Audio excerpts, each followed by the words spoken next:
അമൃത് Veni lice kit presents daily news സായാഹ്ന വാർത്തകൾ powered by Pulimoottil silks KSFE in association with Joyalukkas. ഇത്തവണ first അടിക്കില്ലേ നമ്മള്?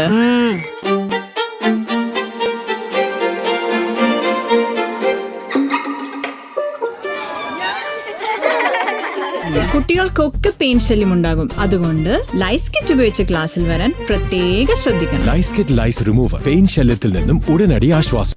നമസ്കാരം, ഞാൻ നീതു കൃഷ്ണ. ഡെയിലി ന്യൂസിന്റെ സായാഹ്ന വാർത്തകളിലേക്ക് സ്വാഗതം. ഇന്ന് ഡിസംബർ 29 തിങ്കളാഴ്ച. ശബരിമല സ്വർണ്ണക്കൊള്ളക്കേസിൽ മുൻ ദേവസ്വം ബോർഡ് അംഗം വിജയകുമാർ അറസ്റ്റിൽ. പത്മകുമാർ അധ്യക്ഷനായ ബോർഡിലെ അംഗമായിരുന്നു ഇയാൾ. വിജയകുമാർ SIT ഓഫീസിലെത്തി കീഴടങ്ങുകയായിരുന്നു. സുഹൃത്തുക്കളും കുടുംബാംഗങ്ങളും ചേർന്ന് കീഴടങ്ങാൻ നിർദ്ദേശിച്ചുവെന്നാണ് വിജയകുമാർ പറഞ്ഞിരുന്നത്. താൻ ഒരു കുറ്റവും ചെയ്തിട്ടില്ല, തീർത്തും നിരപരാധിയാണ്, സമ്മർദ്ദം താങ്ങാനാകുന്നില്ലെന്നും വിജയകുമാർ പറഞ്ഞു. കോടതിയിൽ നൽകിയ മുൻകൂർ ജാമ്യാപേക്ഷ വിജയകുമാർ പിൻവലിക്കുകയും ചെയ്തു. ക്രിസ്മസ് ദിനത്തിലെ പ്രധാനമന്ത്രി നരേന്ദ്രമോദിയുടെ പള്ളി സന്ദർശനത്തിനെതിരെ കത്തോലിക്ക സഭ മുഖപത്രം. ഹിന്ദുത്വ വർഗീയവാദികൾ അക്രമം അഴിച്ചുവിടുന്നതിനെതിരെയുള്ള പ്രധാനമന്ത്രിയുടെ സന്ദർശനം വിദേശ രാജ്യങ്ങളിലെ ഭരണാധികാരികളെ കാണിക്കാനാകുമെന്ന് ദീപിക പത്രത്തിലെ മുഖപ്രസംഗം വിമർശിക്കുന്നു. അല്ലായിരുന്നുവെങ്കിൽ പ്രധാനമന്ത്രി ആക്രമണങ്ങളെ അപലപിക്കുകയെങ്കിലും ചെയ്യുമായിരുന്നു എന്നാണ് വിമർശനം. തൃശൂർ മറ്റത്തൂരിലെ കൂറുമാറ്റത്തിൽ നടപടിയുമായി കോൺഗ്രസ്. 10 ദിവസത്തിനുള്ളിൽ അയോഗ്യതാ നടപടികൾ ആരംഭിക്കുമെന്ന് DCC അധ്യക്ഷൻ ജോസഫ് ടാജറ്റ് വ്യക്തമാക്കി. 10 ദിവസം എന്നത് കൂറുമാറിയവർക്ക് ചിന്തിക്കാനുള്ള സമയമാണെന്നും പ്രസിഡന്റും വൈസ് പ്രസിഡന്റിനും രാജിവെക്കണമെന്നും ഇരുവരും രാജിവെച്ചാൽ കോൺഗ്രസ് അംഗങ്ങൾക്കെതിരെ എടുത്ത നടപടി DCC പുനഃപരിശോധിക്കുമെന്നും രാജിവെച്ചില്ലെങ്കിൽ അയോഗ്യരാക്കാനുള്ള നടപടി കോൺഗ്രസ് ആരംഭിക്കുമെന്നും ടാജറ്റ് വ്യക്തമാക്കി. നയതന്ത്ര സ്വർണ്ണക്കടത്ത് കേസുമായി ബന്ധപ്പെട്ടുള്ള അന്വേഷണത്തിന് നിയോഗിച്ച ജസ്റ്റിസ് VK മോഹനൻ കമ്മീഷന്റെ സ്റ്റേക്കെതിരെ സംസ്ഥാന സർക്കാർ സുപ്രീം കോടതിയിൽ. ജസ്റ്റിസ് മോഹനൻ കമ്മീഷനെ സ്റ്റേ ചെയ്ത ഹൈക്കോടതി വിധിയെ ചോദ്യം ചെയ്ത് സംസ്ഥാന സർക്കാർ സുപ്രീം കോടതിയിൽ ഹർജി നൽകി. നയതന്ത്ര സ്വർണ്ണക്കടത്ത് കേസുമായി ബന്ധപ്പെട്ട് സംസ്ഥാന സർക്കാരാണ് ജസ്റ്റിസ് മോഹനൻ കമ്മീഷനെ നിയോഗിച്ചത്. കമ്മീഷനെ സ്റ്റേ ചെയ്തുകൊണ്ടുള്ള ഹൈക്കോടതി സിംഗിൾ ബെഞ്ച് ഉത്തരവ് നേരത്തെ ഹൈക്കോടതി ഡിവിഷൻ ബെഞ്ചും ശരിവച്ചിരുന്നു. ശബരിമല സ്വർണ്ണക്കൊള്ളയിൽ പ്രവാസി വ്യവസായിയുടെ മൊഴിയിൽ കൂടുതൽ വ്യക്തത. ക്ഷേത്രങ്ങളിലെ വിലപിടിപ്പുള്ള വസ്തുക്കൾ കൈവശമുണ്ടെന്ന് D മണി പറഞ്ഞു. തമിഴ്നാട് മുഖ്യമന്ത്രിയായിരുന്ന ജയലളിതയുമായി ബന്ധപ്പെട്ട ചില കേന്ദ്രങ്ങളാണ് D മണിയെ പരിചയപ്പെടുത്തുന്നത്. ശബരിമല ഉൾപ്പെടെയുള്ള വിവിധ ക്ഷേത്രങ്ങളിലെ വിലപിടിപ്പുള്ള വസ്തുക്കളാണിതെന്നും ഇതൊക്കെ ഒരു പോറ്റി കൈമാറിയതുമാണെന്നുമാണ് മണി പറഞ്ഞത്. അനധികൃത സ്വത്ത് സമ്പാദന കേസിൽ മുൻ MLA PV അൻവറിന് നോട്ടീസ് അയച്ച് എൻഫോഴ്സ്മെന്റ് ഡയറക്ടറേറ്റ്. ബുധനാഴ്ച ചോദ്യം ചെയ്യലിന് കൊച്ചി ഓഫീസിൽ ഹാജരാകാനാണ് നിർദ്ദേശം. 2016 മുതൽ 2021 വരെ കാലയളവിൽ സ്വത്തിൽ 50 കോടി വർധനയുണ്ടായെന്നാണ് EDയുടെ കണ്ടെത്തൽ. വിജിലൻസ് എടുത്ത കേസിന്റെ തുടർച്ചയായാണ് EDയും കേസെടുത്തത്. വട്ടിയൂർക്കാവ് MLA VK പ്രശാന്തിന്റെ ശാസ്തമംഗലത്തെ കോർപ്പറേഷൻ കെട്ടിടത്തിലെ ഓഫീസുമായി ബന്ധപ്പെട്ട വിവാദം പുതിയ തലത്തിലേക്ക്. തിരുവനന്തപുരം കോർപ്പറേഷന്റെ കെട്ടിടങ്ങൾ സ്വകാര്യ വ്യക്തികൾക്ക് വാടകയ്ക്ക് നൽകുന്നതിൽ വൻ ക്രമക്കേട് നടന്നിട്ടുണ്ടെന്നാണ് കണ്ടെത്തൽ. ഇതുമായി ബന്ധപ്പെട്ട് സമഗ്ര അന്വേഷണം നടത്താനാണ് തിരുവനന്തപുരം കോർപ്പറേഷന്റെ തീരുമാനം. വടക്ക് നൽകിയതിന്റെ മുഴുവൻ രേഖകളും ഹാജരാക്കാൻ സെക്രട്ടറിക്ക് നിർദ്ദേശം നൽകും. മിക്ക കെട്ടിടങ്ങളും കടമുറികളും പല ആളുകൾ കൈമാറി ഉപയോഗിക്കുന്നുവെന്നാണ് കണ്ടെത്തൽ. ഓഫീസ് കെട്ടിട വിവാദത്തിൽ VK Prashant MLAക്കെതിരെ KS Sabarinathan. MLA ഹോസ്റ്റലിൽ പ്രശാന്തിന് മുറിയുണ്ടെന്നും പിന്നെ എന്തിനാണ് കോർപ്പറേഷൻ കെട്ടിടത്തിൽ ഓഫീസ് പ്രവർത്തിപ്പിക്കുന്നതെന്നുമാണ് ശബരിനാഥന്റെ ചോദ്യം. സാമൂഹിക മാധ്യമ പോസ്റ്റിലൂടെയാണ് ശബരിനാഥന്റെ പ്രതികരണം. MLA ഹോസ്റ്റലിൽ മുറിയുണ്ടെന്ന കവടിയാർ കൗൺസിലർ KS ശബരിനാഥന്റെ പരാമർശത്തിന് മറുപടിയുമായി VK പ്രശാന്ത്. BJP അവരുടെ അജണ്ട നടപ്പിലാക്കുമ്പോൾ MLA ആയിരുന്ന ശബരിനാഥനെ പോലെ ഒരാൾ പ്രതികരിക്കേണ്ടത് ഇങ്ങനെയാണോ എന്ന് അദ്ദേഹമാണ് ചിന്തിക്കേണ്ടതെന്ന് VK പ്രശാന്ത് പറഞ്ഞു. ഇത്തരം തിട്ടൂരങ്ങൾക്ക് ശിരസ് കുനിക്കുകയാണെങ്കിൽ കേരളത്തിന്റെ സ്ഥിതി എന്താവുമെന്ന് അദ്ദേഹം ആലോചിക്കണം. ശാസ്തമംഗലത്തെ ഓഫീസ് മണ്ഡലത്തിലെ ജനങ്ങളുടെ സൗകര്യത്തിനാണെന്നും ശബരിനാഥിന്റെ സൗകര്യത്തിനല്ലെന്നും VK പ്രശാന്ത് വ്യക്തമാക്കി. ഓഫീസ് കെട്ടിട വിവാദത്തിൽ VK പ്രശാന്ത് MLAക്കെതിരെ കോൺഗ്രസ് നേതാവ് K മുരളീധരൻ. MLA ഹോസ്റ്റലിലെ മുറി MLAയുടെ ആവശ്യത്തിന് മാത്രമേ ഉപയോഗിക്കാവൂ എന്നും മറ്റാവശ്യത്തിന് ആരെങ്കിലും ഉപയോഗിച്ചാൽ സ്പീക്കറാണ് തീരുമാനമെടുക്കേണ്ടതെന്നും K മുരളീധരൻ മാധ്യമങ്ങളോട് പറഞ്ഞു.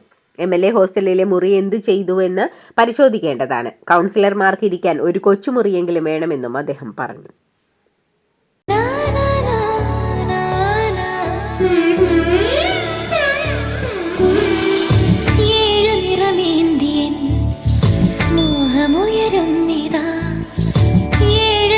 ചൂടിയൻ സ്വപ്നമുണരുന്നിതാ എന്റെ ആശകൾ പൂക്കുന്നിതാ. പട്ടിന്റെ കയ്യൊപ്പ് സിൻസ് 1924 പുളിമുട്ടിൽ സിൽക്സ്. കോൺഗ്രസിൽ നിന്ന് കൂറുമാറി LDF പിന്തുണയോടെ അഗളി പഞ്ചായത്ത് പ്രസിഡന്റായ NK മഞ്ജു രാജിവെച്ചു. എന്നും അടിയുറച്ച കോൺഗ്രസ് പ്രവർത്തകയാണെന്നും അന്നും ഇന്നും അങ്ങനെ തന്നെ ആയിരിക്കുമെന്നും രാജി പ്രഖ്യാപിച്ച ശേഷം മഞ്ജു പ്രതികരിച്ചു. പുതുവത്സരാഘോഷത്തിനൊരുങ്ങുന്ന ഫോർട്ട് കൊച്ചിയിൽ കർശന സുരക്ഷാ ക്രമീകരണങ്ങളുമായി പോലീസ്. ഫോർട്ട് കൊച്ചി പരേഡ് ഗ്രൗണ്ടിൽ വിദേശികൾക്കായി പ്രത്യേക പവലിയൻ ഒരുക്കുമെന്നും അട്ടിമറി സാധ്യത ഒഴിവാക്കാൻ മുൻകരുതലുകൾ എടുക്കുമെന്നും Kochi city police commissioner Putta Vimaladitya അറിയിച്ചു. എക്സൈസും പ്രത്യേക പരിശോധനകൾ നടത്തും. DYFI അഖിലേന്ത്യാ പ്രസിഡന്റ് MA റഹീം MP-യുടെ ഇംഗ്ലീഷ് ഭാഷാ പരിമിതിയെ പരിഹസിച്ചവർക്കെതിരെ വിമർശനവുമായി യുവമോർച്ച സംസ്ഥാന സെക്രട്ടറി. ഭരണത്തിന് നേതൃത്വം നൽകാനും ജനകീയ വിഷയങ്ങളിൽ ഇടപെടാനും വേണ്ടത് ഭാഷാ നൈപുണ്യമല്ല, മറിച്ച് മനുഷ്യത്വപരമായ മനസ്സാണ് എന്ന നിലപാടാണ് അദ്ദേഹം പങ്കുവച്ചത്.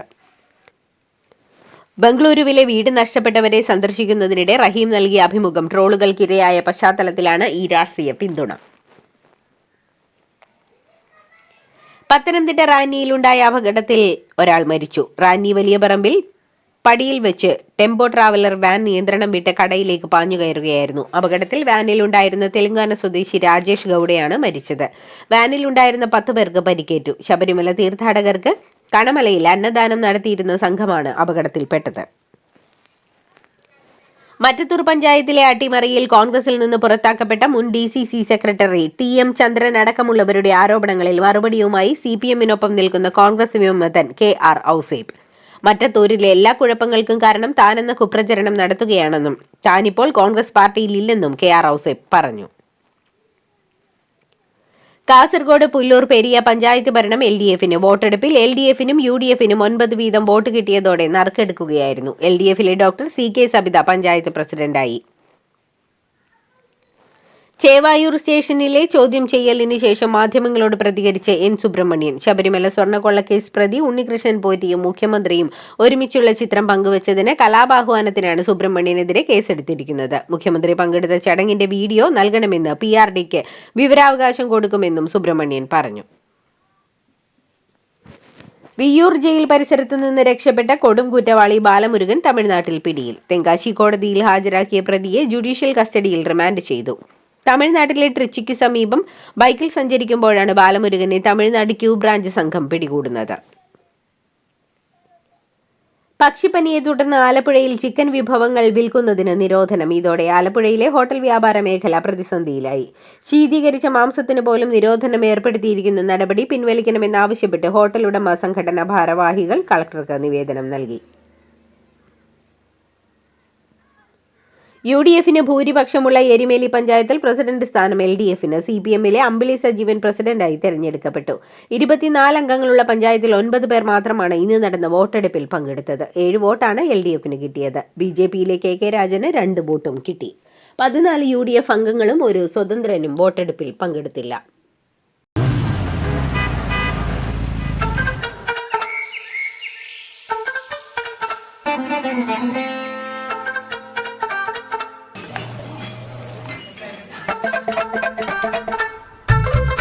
എല്ലാവർക്കും വന്നു ഡാൻഡ്രഫ്, എന്തു ചെയ്യും ചേട്ടാ? പേടിക്കണ്ട, ഇവിടുണ്ടല്ലോ ഡാൻഡ്രോക്വിറ്റിൻ ഓയിൽ. ഉടനടി മാറും താരൻ, ഉപയോഗിക്കൂ വേഗം. അമൃത്വേനി ഡാൻഡ്രോക്വിറ്റ്, ദി അൾട്ടിമേറ്റ് ഡാൻഡ്രഫ് സൊല്യൂഷൻ. ഇന്ത്യയെ ഒരു വികസിത രാഷ്ട്രമാക്കി മാറ്റുന്നതിനുള്ള യാത്രയിൽ നിർണായക പങ്ക് വഹിക്കുന്നത് ഇന്നത്തെ യുവതലമുറയാണെന്ന് പ്രധാനമന്ത്രി നരേന്ദ്രമോദി. ഡൽഹിയിലെ ഭാരത് മണ്ഡപത്തിൽ നടന്ന വീർബാൽ ദിവസ് ആഘോഷത്തിൽ സംസാരിക്കുകയായിരുന്നു അദ്ദേഹം. രാജ്യത്തുള്ള ജെൻസി, ജനറേഷൻ ആൽഫ എന്നീ വിഭാഗങ്ങളിൽപ്പെടുന്ന യുവാക്കളുടെ കഴിവിൽ തനിക്ക് പൂർണ്ണ വിശ്വാസമുണ്ടെന്നും അദ്ദേഹം കൂട്ടിച്ചേർത്തു. ഉന്നാവ് ബലാത്സംഗ കേസിൽ നിർണായക ഇടപെടലുമായി സുപ്രീം കോടതി. കുൽദീപ് സെൻഗാറിന്റെ ശിക്ഷ മരവിപ്പിച്ച ദില്ലി ഹൈക്കോടതി ഉത്തരവിന് ഉത്തരവ് സ്റ്റേ ചെയ്തുകൊണ്ട് കൂടുതൽ വാദത്തിലേക്ക് കടക്കാമെന്നാണ് സുപ്രീം കോടതി അറിയിച്ചിരിക്കുന്നത്. അതിജീവിതയ്ക്ക് നിയമ സഹായം ഉറപ്പാക്കണമെന്നും കോടതി നിർദ്ദേശിച്ചു. ദില്ലിയിൽ വായുമലിനീകരണം വീണ്ടും അതീവ ഗുരുതരാവസ്ഥയിലേക്ക്. തിങ്കളാഴ്ച രാവിലെ രേഖപ്പെടുത്തിയ വായു നിലവാര സൂചിക 400-ന് മുകളിൽ എത്തി. പലയിടത്തും AQI 450 മുകളിലാണ്. ഇതോടൊപ്പം ശക്തമായ മൂടൽമഞ്ഞും അനുഭവപ്പെട്ടതോടെ ദില്ലിയിലും പരിസര പ്രദേശങ്ങളിലും കാലാവസ്ഥാ നിരീക്ഷണ കേന്ദ്രം ഓറഞ്ച് അലർട്ട് പ്രഖ്യാപിച്ചു. UPയിലെ ബദായൂനിൽ ഒരു ഗ്രാമം മുഴുവൻ പേവിഷബാധ ഭീതിയിൽ. പ്രിപൌളി ഗ്രാമത്തിലാണ് 200ഓളം പേർക്ക് പേവിഷബാധ പ്രതിരോധ കുത്തിവയ്പ് എടുത്തത്. നായയുടെ കടിയേറ്റ് ചത്ത എരുമയുടെ പാലിൽ നിന്നുണ്ടാക്കിയ തൈര് കഴിച്ചതാണ് പരിഭ്രാന്തിക്ക് കാരണം. ഡിസംബർ 23-ന് നടന്ന ഒരു ശവസംസ്കാര ചടങ്ങിലാണ് ഗ്രാമവാസികൾക്ക് ഈ തൈര് നൽകിയത്. ഡിസംബർ 26-ന് എരുമ ചത്തതോടെയാണ് ഗ്രാമവാസികൾ വിവരമറിയുന്നത്. ആകാശയാത്രാ പ്രതിസന്ധിയിൽ ഇൻഡിഗോ വിമാന കമ്പനിയുടെ സർവീസുകൾ വെട്ടിക്കുറച്ച് കേന്ദ്ര സർക്കാർ. 10% സർവീസുകൾ വെട്ടിക്കുറയ്ക്കണമെന്നുള്ളതായിരുന്നു വ്യോമയാന മന്ത്രാലയത്തിന്റെ നിർദ്ദേശം. ഇത് പ്രാബല്യത്തിലാകുകയാണ്. നിലവിൽ വെട്ടിക്കുറച്ചിരിക്കുന്നത് ദൈർഘ്യം കുറഞ്ഞ സർവീസുകളാണ്. അന്വേഷണ റിപ്പോർട്ടിന്മേലുള്ള തുടർ നടപടികളും വൈകില്ലെന്നാണ് വ്യോമയാന മന്ത്രാലയം അറിയിച്ചിരിക്കുന്നത്. ടാറ്റ നഗർ എറണാകുളം എക്സ്പ്രസ് ട്രെയിനിന് തീപിടിച്ചു. 2 AC കോച്ചുകൾ പൂർണ്ണമായും കത്തിനശിച്ചു. B1, M2 കോച്ചുകളാണ് കത്തിയത്. കോച്ചുകളിൽ ഉണ്ടായിരുന്ന 158 യാത്രക്കാരെ രക്ഷപ്പെടുത്തി. ഒരാൾ മരിച്ചെന്നാണ് പ്രാഥമിക റിപ്പോർട്ട്. മരിച്ചയാളുടെ വിശദാംശങ്ങൾ ലഭ്യമായിട്ടില്ല. ട്രെയിൻ അനകാപള്ളി ജില്ലയിലെ യലമഞ്ചലി സ്റ്റേഷന് സമീപം എത്തിയപ്പോഴാണ് തീപിടുത്തം ഉണ്ടായത്. ബംഗളൂരു യലഹങ്കയിലെ കയ്യേറ്റം ഒഴിപ്പിക്കലുമായി ബന്ധപ്പെട്ട പ്രതിസന്ധി ചർച്ച ചെയ്യാൻ കർണാടക സർക്കാർ. മുഖ്യമന്ത്രി സിദ്ധരാമയ്യയുടെ അധ്യക്ഷതയിൽ ഇന്ന് വൈകിട്ട് നിർണായക യോഗം ചേരും. ഉപമുഖ്യമന്ത്രി DK ശിവകുമാർ, ഭവന നിർമ്മാണ മന്ത്രി സമീർ അഹമ്മദ് എന്നിവർ യോഗത്തിൽ പങ്കെടുക്കും. CPM വിഷയം രാഷ്ട്രീയമായി ഏറ്റെടുത്തതോടെ കോഗിലു ക്രോസിലെ കയ്യേറ്റം ഒഴിപ്പിക്കൽ ദേശീയതലത്തിൽ ശ്രദ്ധ നേടിക്കഴിഞ്ഞിട്ടുണ്ട്. ഇതിന് പിന്നാലെ വിഷയത്തിൽ ഇടപെട്ട കോൺഗ്രസ് ദേശീയ നേതൃത്വത്തിന്റെ നിർദ്ദേശപ്രകാരമാണ് ഇന്ന് കർണാടക മുഖ്യമന്ത്രി അടിയന്തര യോഗം വിളിച്ചത്. പാകിസ്ഥാന്റെ വിവിധ ഭാഗങ്ങളിൽ കനത്ത മഴയ്ക്കും ഇടിമിന്നലിനും മഞ്ഞുവീഴ്ചയ്ക്കും സാധ്യതയുണ്ടെന്ന് പാകിസ്ഥാൻ കാലാവസ്ഥാ വകുപ്പിന്റെ മുന്നറിയിപ്പ്. ഇത് രാജ്യത്തെ യാത്ര, റോഡ് കണക്ടിവിറ്റി, പൊതുസുരക്ഷ എന്നിവയെക്കുറിച്ചുള്ള ആശങ്കകൾ ഉയർത്തിയിരിക്കുകയാണ്. ഡിസംബർ 29-ന് രാത്രി മുതൽ പാകിസ്ഥാനിൽ ചുഴലിക്കാറ്റ് വീശിയടിക്കാനും ഡിസംബർ 30-ഓടെ ശക്തി പ്രാപിക്കാനും സാധ്യതയുണ്ടെന്നാണ് മുന്നറിയിപ്പ്. കഴിഞ്ഞ മെയ് മാസത്തിൽ ഇന്ത്യ നടത്തിയ ഓപ്പറേഷൻ സിന്ദൂർ സൈനിക നടപടിക്കിടെ സുരക്ഷിതമായ ബങ്കറിലേക്ക് മാറാൻ സൈന്യം തനിക്ക് നിർദ്ദേശം നൽകിയിരുന്നുവെന്ന് പാകിസ്ഥാൻ പ്രസിഡന്റ് ആസിഫ് അലി സർദാരി വെളിപ്പെടുത്തി. തന്റെ ഭാര്യയും മുൻ പ്രധാനമന്ത്രിയുമായ ബേനസീർ ഭൂട്ടോയുടെ 18ാം ചരമവാർഷികത്തോടനുബന്ധിച്ച് സിന്ധ് പ്രവിശ്യയിലെ ലാർക്കനായിൽ നടന്ന ചടങ്ങിൽ സംസാരിക്കുകയായിരുന്നു അദ്ദേഹം. അമേരിക്കയിൽ 2 ഹെലികോപ്റ്ററുകൾ കൂട്ടിയിടിച്ചുണ്ടായ അപകടത്തിൽ ഒരാൾ കൊല്ലപ്പെട്ടു. രണ്ടാമത്തെയാൾക്ക് പരിക്കേറ്റു. ഇന്നലെ രാവിലെ 11 മണിയോടെയാണ് ന്യൂജേഴ്സിയിൽ അപകടമുണ്ടായത്. 2ലും പൈലറ്റുമാർ മാത്രമായിരുന്നു ഉണ്ടായിരുന്നത്. 100 മീറ്ററോ അതിൽ കൂടുതലോ ഉയരമുള്ള കുന്നുകളെ മാത്രം ആരവല്ലി മലനിരകളുടെ ഭാഗമായി കണക്കാക്കുമെന്ന പുതിയ നിർവചനത്തിന് വ്യക്തത വേണമെന്ന് സുപ്രീം കോടതി. നേരത്തെ പുറപ്പെടുവിച്ചിരുന്ന ഉത്തരവ് സുപ്രീം കോടതി മരവിപ്പിച്ചു. പുതിയ നിർവചനം സംബന്ധിച്ച് ചില ചോദ്യങ്ങളും കോടതി സർക്കാരിനോട് ഉന്നയിച്ചിട്ടുണ്ട്. ഗൂഗിളിന്റെ സുന്ദർ പിച്ചെ, മൈക്രോസോഫ്റ്റിന്റെ സത്യനാദല്ല എന്നിവരെ മറികടന്ന് മറ്റൊരു ഇന്ത്യൻ വംശജ കോടീശ്വര പട്ടികയിൽ. അരിസ്റ്റ നെറ്റ്വർക്സിന്റെ പ്രസിഡന്റും CEOയുമായ ജയശ്രീ ഉള്ളാൾ ആണ്. $5.7 ബില്യൺ അഥവാ 51,265 കോടി രൂപ ആസ്തിയുമായി ഹുറൂൺ ഇന്ത്യയുടെ 2025-ലെ സമ്പന്ന പട്ടികയിൽ ഇടം പിടിച്ചത്. ഇതോടുകൂടി ഡെയിലി ന്യൂസിന്റെ ഇന്നത്തെ സായാഹ്ന വാർത്തകൾ സമാപിക്കുന്നു. ഡെയിലി ന്യൂസിനു വേണ്ടി വാർത്തകൾ വായിച്ചത് നീതു കൃഷ്ണ. DailyNewsLive.in വാർത്തകൾ വിരൽ തുമ്പിൽ.